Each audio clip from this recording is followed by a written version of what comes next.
எல்லோருக்கும் நமஸ்காரம். இன்றைக்கி நம்ம பார்க்க போகிற இந்த பதிவில் பாலா யார் என்பது தான் நாம் பார்க்க போகின்றோம். பார்க்கலாமா? 9 வயது பாலாவை அலங்கரித்து அம்பாள் போருக்கு அனுப்பி வைத்தாள் என்று பார்த்தோம். சங்கர பரம்பரையில் வந்த ஒருவர் அதை பற்றி ஒரு கேள்வி கேட்டார். ஸ்ரீபுரத்துக்கு போகும்போது காமேஸ்வரனும் காமேஸ்வரியும் தானே போனார்கள். 9 வயது பாலா திடீரென்று எங்கிருந்து வந்தாள்? யோக சாஸ்திரத்தில் இந்த பாலாவுக்கு விளக்கம் உண்டு.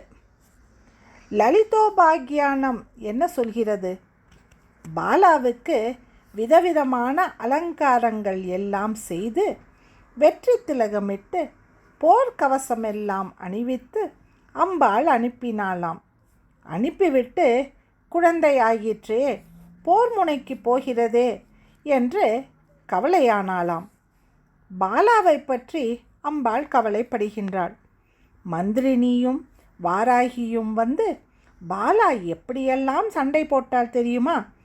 பண்டபுத்திரர்கள் 30 பேரையும் வீழ்த்தினாள் என்று விவரித்து சொல்லி அவள் கவலையை போக்க முற்பட்டிருக்கிறார்கள். பண்டாசுரனின் 30 மகன்களையும் பாலா வீழ்த்தினாள் என்றால் அதற்கு என்ன அர்த்தம்? நாம் ஆசைகளை அடக்கும்போது அவை தற்காலிகமாக சாம்பல் ஆகின்றன. காமதகனத்தால் மன்மதன் சாம்பலானான். ஆனால் பின்னர் வேறு வடிவத்தில் தோன்றுவது போல பண்டன் தோன்றினான். அதைப்போல அடக்கப்பட்ட ஆசைகள் வக்கிர வடிவம், அதாவது பண்டாசுரன் போல பெற்று அதிலிருந்து மேலே பல வக்கிரங்கள், அதாவது பண்டபுத்திரர்களைப் போல எழும்.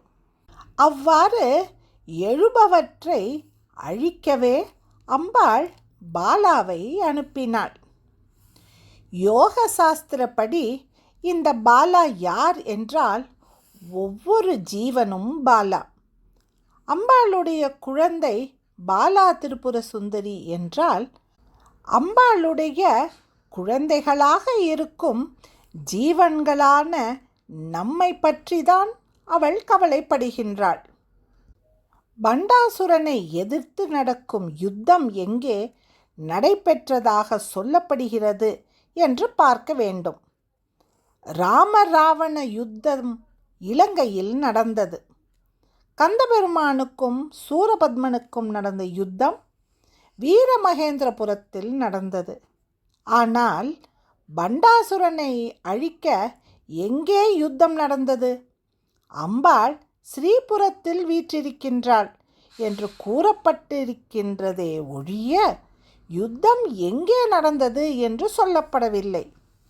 சண்டை எங்கே என்று ஏன் சொல்லப்படவில்லை என்றால், தனித்தனியாக ஒவ்வொரு ஜீவனும் எங்கே இருக்கிறது என்று குறிப்பிட்டு சொல்ல முடியாது. மொத்தத்தில் பூலோகத்தில் என்று வேண்டுமானாலும் சொல்லலாம். அந்த ஜீவன் சண்டைக்கு போகும்போது அம்பாள் அதை தயார்படுத்தி அனுப்புகின்றாள். அம்மா குழந்தையை தயார் செய்வது போல தயார்படுத்தி அனுப்புகின்றாள். பண்டன் ஏதாவது செய்தால் அவனை எப்படி எதிர்க்க வேண்டும், அதாவது வக்கிரத்தை மனதில் எப்படி வளர்த்து கொள்ளாமல் இருக்க வேண்டும் என்றெல்லாம் அம்பாள் ஜீவன்களை தயார்படுத்தி அனுப்புகின்றாள். வாழ்க்கை போராட்டத்திற்கு அனுப்புகின்றாள். அவ்வாறு அனுப்பிவிட்டு கவலைப்பட்டு கொண்டிருக்கின்றாளாம். இந்த குழந்தை சரியாக சண்டை போட்டதா தெரியவில்லையே என்று விசாரப்படுகின்றாளாம். அங்கே போய் ஏதாவது மந்திரம் தந்திரம் தூக்கம் தாக்கப்பட்டு சலனப்பட்டு விடுமோ என்று அம்பாளுக்கு வழக்கமாக இருக்கும் கவலை. அம்பாளுக்கு கவலை இருக்குமா? துக்கம் உண்டா?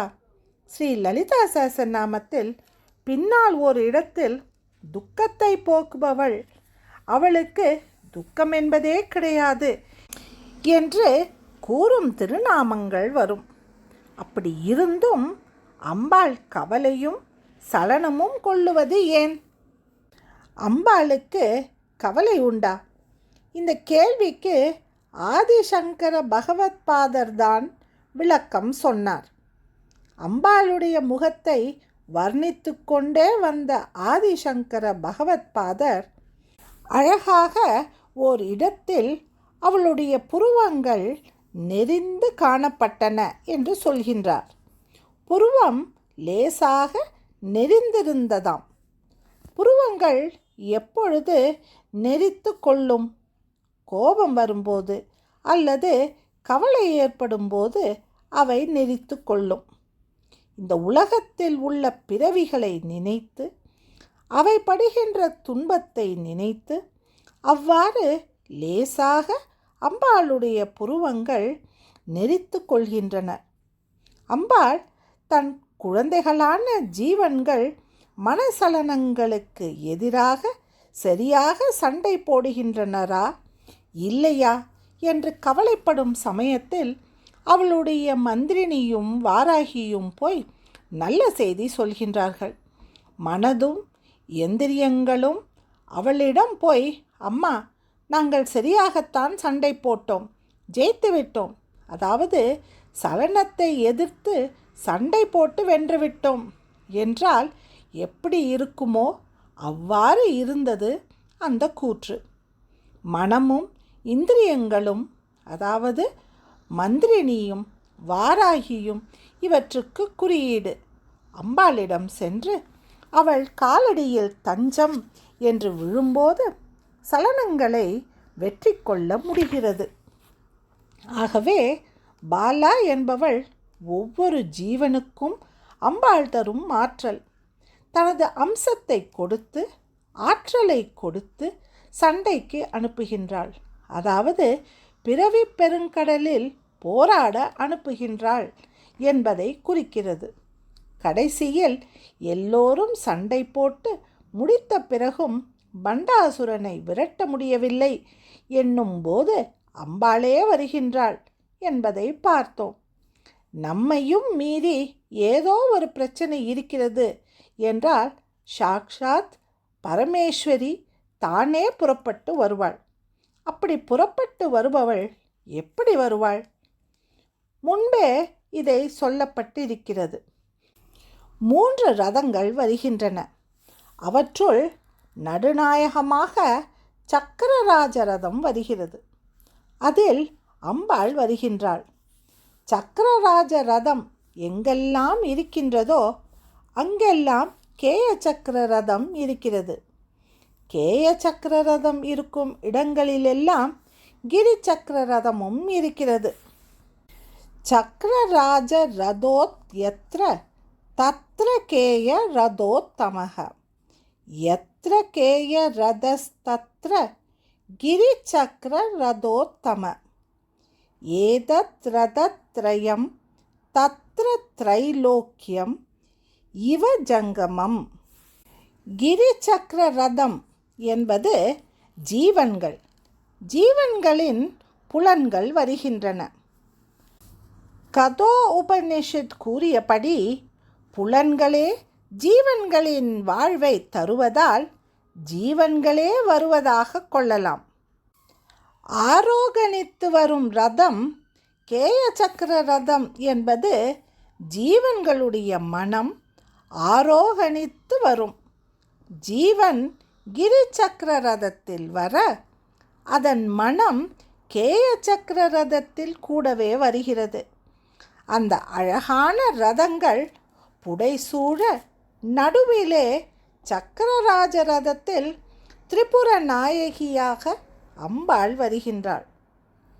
நாம் பிறவி பெருங்கடலில் போட வேண்டிய சண்டைக்காக அம்பாள் நம்முடன் வருகின்றாள் என்பதுதான் பண்டாசுரன் கதை.